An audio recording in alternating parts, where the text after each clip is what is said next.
Hey, what's going on, True Blazer fans? It's Torey, and I'm back with another player analysis. Now, we finally wrapped up the bench, so that means we can hop into the starters and start talking about our starting lineup. I hope you guys have enjoyed this series so far, and I hope that I've been able to either give you a little bit more insight into players or at least just entertain you with my thoughts on them. With all that being said, let's jump into the first player analysis for a Portland Trail Blazers starter, and this one is going to be for the Chief, Al-Farouq Aminu. Al-Farouq Aminu has been starting for the Portland Trail Blazers for the past 3 years. His first year, he was starting off as a small forward, and then when playoffs rolled around, he got switched over to the power forward position, which I think is the better position for him. He's been a very solid 3-and-D player at that position as he improved his three-point shooting since his days in Dallas and New Orleans. He also brings some defensive versatility that you don't see much from a power forward, and that's very valuable to the Portland Trail Blazers, and I think he gets somewhat overlooked just because of the mistakes that he makes. That's the general outlook on Al-Farouq Aminu, and now let's start talking in detail about his offensive game. In 2 out of his 3 seasons in Portland, Al-Farouq Aminu has shot over 36% from the three-point line, which is a very good clip for a guy who really struggled with his outside shot earlier in his career. And while his form does look like a medieval catapult, somehow it does go in. And I make this following joke when he's dialed in for the night. His catapult is calibrated correctly. Because it's kinda true. We saw the New Orleans Pelicans in the playoffs try and take Dame and CJ out of the game and make guys like Al-Farouq Aminu beat them. Aminu shot great during that series, and he was one of the best bright spots during that 4-game travesty. Because three-point shooting is really the only part of his offensive game, there's really not much to talk about. He shot 40% from 2-point range, so he's not a guy that's really going to attack the rim and finish. He's not a guy that's going to be shooting any mid-range because he's very bad from that area. And he's not the best finisher if it's outside of a dunk. As a ball handler, he tries to do too much with the ball. He's definitely too upright with his dribble and way too loose with it, which, you know, you kind of expect from a 6'9" guy who's not named Kevin Durant. Yet he still tries to push the issue a lot in transition. He does ISO a little bit in the half court, which I don't really understand.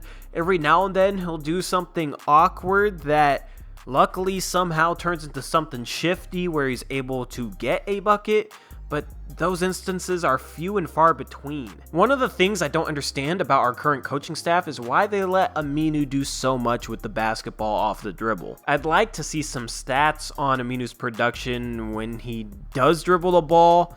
That would be some weird advanced synergy stats or something. I don't really know how to look those up, but if you do, leave them in the comment section below and we can actually look at some of the stats, maybe with him dribbling more than twice, what the results are. I don't know, because the coaching staff lets him do it, and I swear the results aren't good just based off watching it. They can't be good, so I don't understand what the coaching staff sees that allows him so much free reign. But then again, we have a players coach, we have a coaching staff that likes to empower players, but Aminu is never really going to be a ball handler or a guy that really does much with the ball. So there's really no growth to be tapped into, so it's not really something that's going to produce now or in the future because Aminu is what he is. So I just hope that he's able to remain a 39-40% three-point shooter. Given his career to this point, you could see some regression. It wouldn't surprise me if he shot 40%, or if he shot 30%. Other than that, I'd really like him to try and do less with the ball. Only push and transition if there's nobody around him, but then pick up the ball earlier than he does because he does get some tunnel vision and he does seem to get too deep with the ball and try and push it too much when defenders actually close in on his dribble. Now, if he wants to become a better ball handler, which is something that I'd suggest for him to try to do at least, even though I don't think it's going to happen, one of the things he needs to do is get lower with his dribble. He definitely stands upright too much, which makes his dribbles long and slow, and the ball isn't in his hands for most of the dribble, which means he has less control over the ball, and there's more time for defenders to steal it, etc. He's also so upright that he's not able to be explosive with moves. Think about a sprinter when they start a 100-meter race. They're down in a stance, locked and loaded, so they can push off that back foot, and that front foot can continue to push them forward. Aminu's legs are almost straight when he dribbles, and what I see often is he'll do an in and out dribble, which, you know, is fine, but when he does it, he stands so upright that his feet kind of get sunk into the floor and his legs straighten up too much, get too stiff, and then he's not able to explode or go anywhere with the basketball. Because not like this dude is a bad athlete. I think if he was able to get into more of a stance and get a better angle on his foot flexion, you know, be able to be more efficient with his movement just based on his stance, I think he could actually be pretty quick and maybe even beat power forwards off the dribble because he is pretty athletic for that position.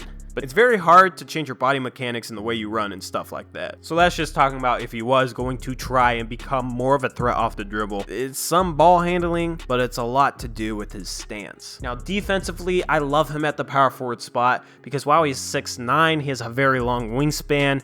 It's over 7 foot. So he's able to guard bigger, stronger players. He's also able to switch out onto point guards. He can guard 1 through 4 and even some 5s. This means he's very switchable, and in today's NBA, defenses like to switch a lot more. It's the easiest way to guard the pick and roll, which is of course the most basic offensive action in the entire game.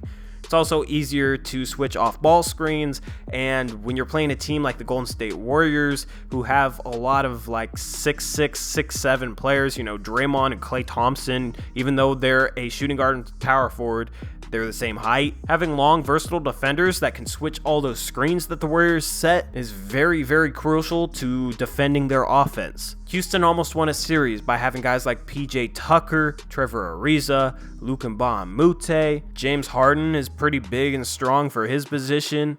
They almost won a series against Golden State by having guys that could switch screens. The switchability with Maurice Harkless at the 3 and Al-Farouq Aminu at the 4 is very, very valuable, and that's part of the reason why we had a top 10 defense last year, even though we have 2 small, below average defenders in the backcourt. It just makes me wonder, what if we had a guy like Chris Middleton or Jimmy Butler at the shooting guard spot? Both are good defenders, both can guard 1 through 4, and having them switch with Harkless and Aminu, and then Zach Collins, who can guard multiple positions, him playing center, that defense is so extremely switchable that I think if we just had a guy like Jimmy Butler or Chris Middleton or a big 2 guard that could defend, we definitely would have a top 5 defense. Hypothetically speaking, if we had a Jimmy Butler at the shooting guard position, but we had like a Derek Favors, a good defender in his own right, but a guy who's better defending the low post, our defense wouldn't be switchable 2 through 4. You know what I mean? Because Derek Favors, you don't want him switching out onto the perimeter. Versatile defenders are so extremely valuable in the NBA today that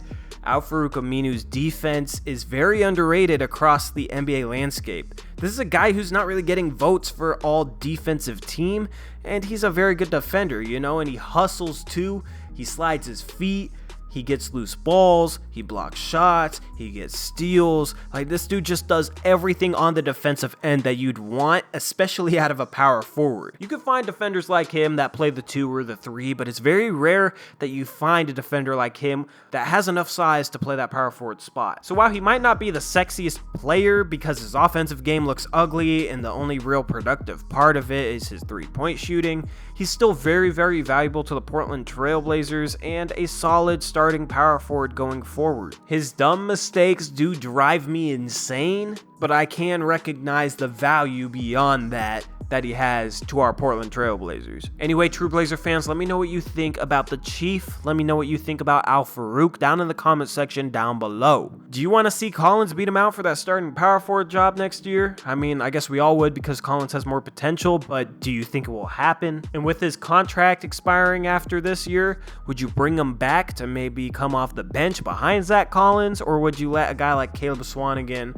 or maybe somebody else take over his power forward minutes and you can let him walk? In the next couple days, I will have a Maurice Harkless player analysis, and that is going to be one of the most interesting player analysis videos in this series because he's honestly the key to our success, and his consistency or lack thereof is mind-boggling and definitely a question mark. Anyway, I hope you guys are enjoying the content. This has been Torey. Have a great week, true Blazer fans. Go Blazers.